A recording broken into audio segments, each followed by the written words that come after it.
ABC Listen. Podcasts, radio, news, music and more. What do Rasputin, Tupac and Pharaoh Ramses III have in common? No, it's not the weirdest boy band ever.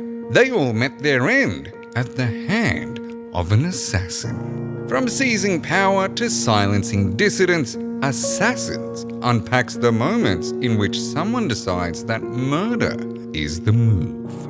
Search Assassins with Aslan Pahari on the ABC Listen app or wherever you get your podcasts.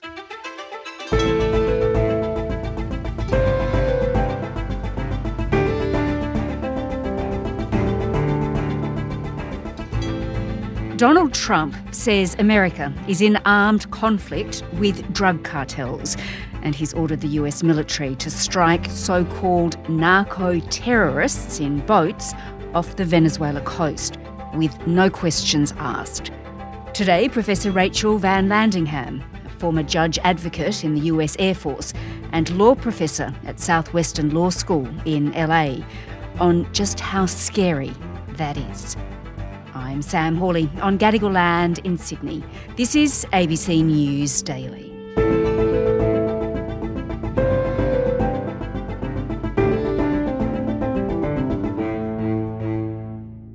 Rachel, we'd better start at the beginning of last month when we first became aware of a US military strike on a boat in the Caribbean Sea. Just tell me what happened. Sure, and there have been 3 subsequent strikes with the same modus operandi since then. It appears that the United States military has been ordered to target, that is, lethally strike, boats in the Caribbean in international waters that the United States, President Trump alleges are carrying illegal drugs, and these drugs are being transported by members of criminal drug cartels. On Tuesday, the US military killed 11 people in a strike on a vessel from Venezuela, which the US alleges was carrying illicit drugs. For the second time in 2 weeks, the American military has destroyed a boat allegedly smuggling drugs from Venezuela into the US. Footage of the strike doesn't have sound, but shows a boat on the water before it explodes. A thick plume of smoke billowing, the vessel then engulfed in flames. Donald Trump says the US Navy launched another attack last night. In recent weeks, the Navy has supported our mission to blow the cartel terrorists the hell out of the water. You see that? But we did another one last night. We're stopping drugs coming into America, if that's okay. Incredible. So the first strike took place on September the 2nd, and as you say, there's been another 3 since then. Just tell me how these strikes work. The first strike apparently killed 11 people. And it seems like the additional strikes have also each killed at least 3 or 4 individuals. All we have is what our Secretary of Defense, he likes to call himself Secretary of War, but Secretary of Defense Pete Hegseth and the President have put out on social media regarding these strikes. And it appears that these individuals are being targeted at a time in which they are not posing any imminent threat of serious bodily harm or death to anyone. Their threat is that they are allegedly, if we believe the administration, bringing illegal drugs to the United States. Well, Donald Trump said that first boat that came in, it was full of drugs, according to him. All you have to do is look at the cargo that was like it spattered all over the ocean. Big bags of cocaine and fentanyl all over the place. He and Pete Hegseth say that the people on these boats are narco-terrorists. That's the word they're using. But what evidence are they actually providing to the American people? Very little. And I do fear that many Americans feel so overwhelmed with the news that's coming out of Washington, D.C. over the last several months and including the last several weeks regarding deployments of our National Guard military troops in major U.S. cities, that individuals aren't really grasping the fact that the president is now declaring that the United States is at war, that is in an armed conflict against nebulous drug cartels, and that allows the president to kill them based on who they are. And again, that who they are is the identification by the president and the Pentagon.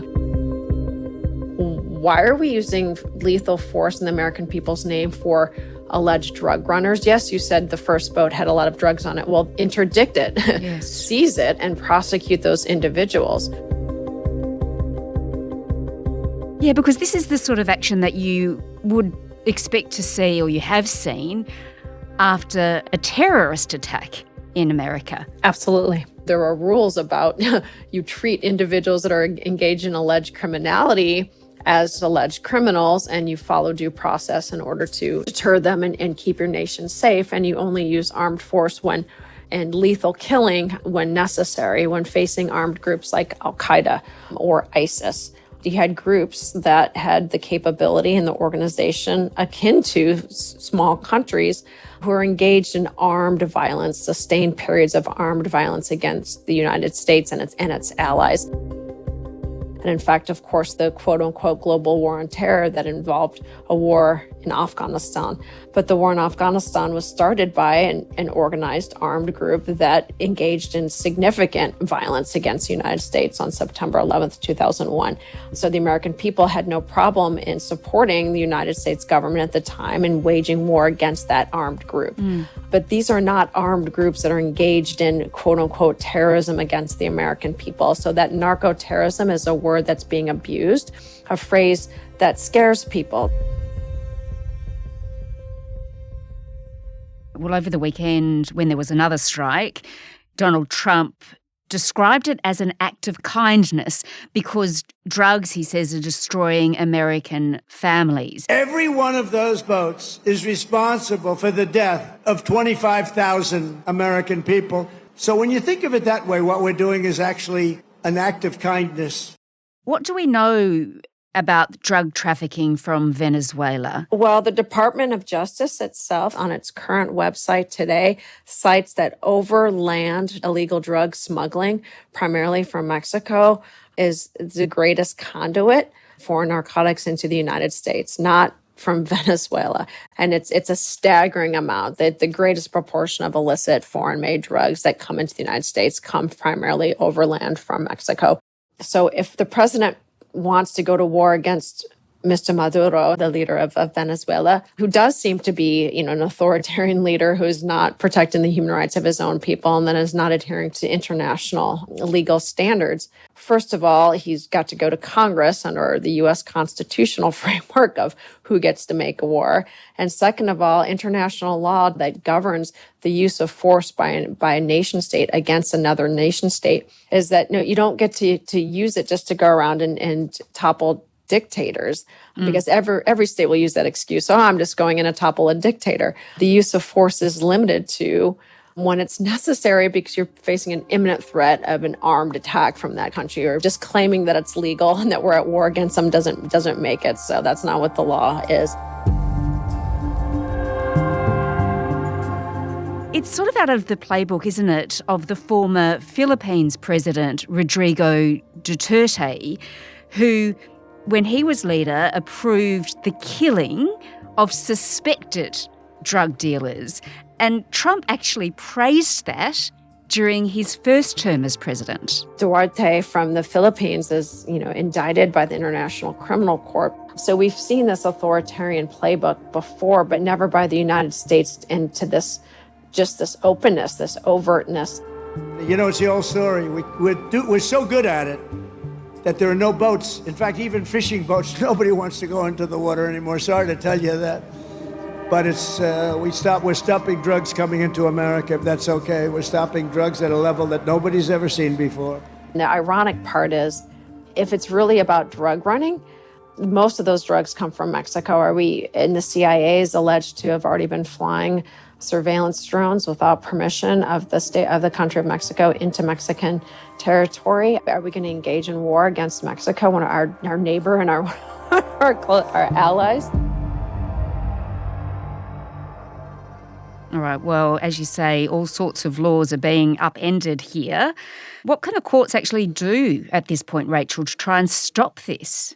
Can Congress do anything? The American Congress needs to do something. And we've had numerous, Congress members Senator Jack Reed, for example, on the floor of the United States Senate, stating how atrocious and unlawful this authoritarian power grab this really represents, and how scary it is and destabilizing to international law. Our armed forces are not law enforcement agencies. They are not empowered to hunt down suspected criminals and then kill them without trial. And let us ensure that this nation does not stumble into war by the reckless act of a single man. But I don't see courts being able to do anything. First of all, domestically, the United States Supreme Court unfortunately granted a huge, wide swath of immunity.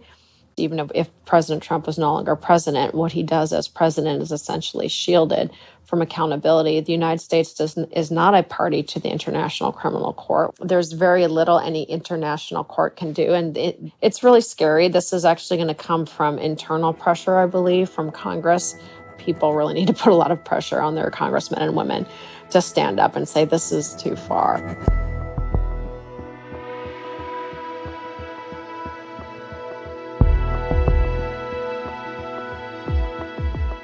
All right, well, for now then, Rachel, we presume that these strikes will continue.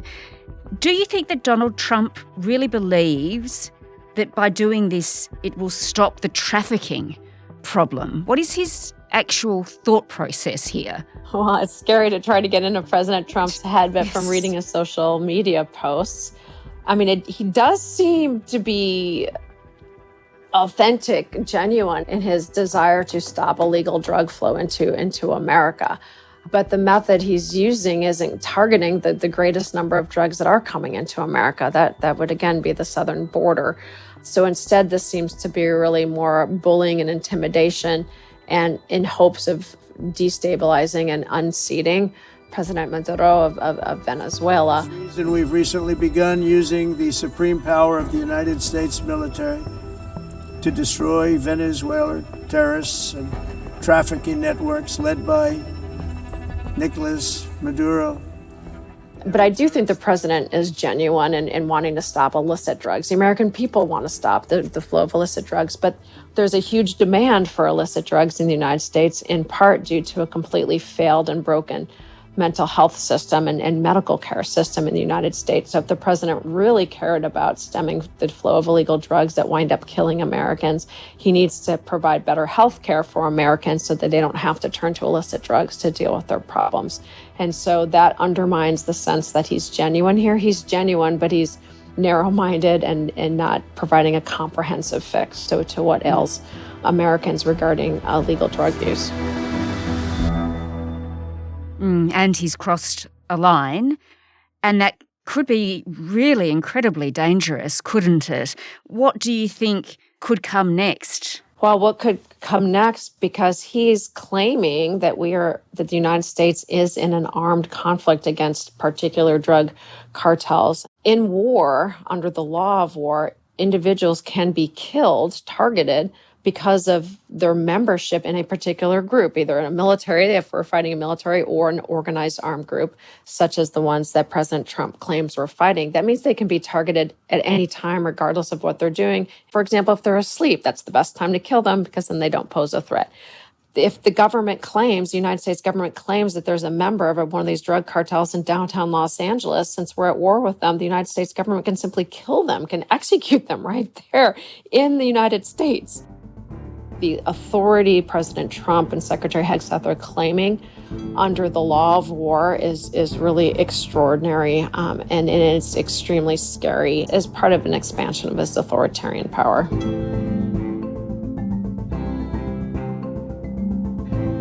Professor Rachel VanLandingham served in the US Air Force for 20 years and is now a professor of law and an associate dean for research at Southwestern Law School in LA.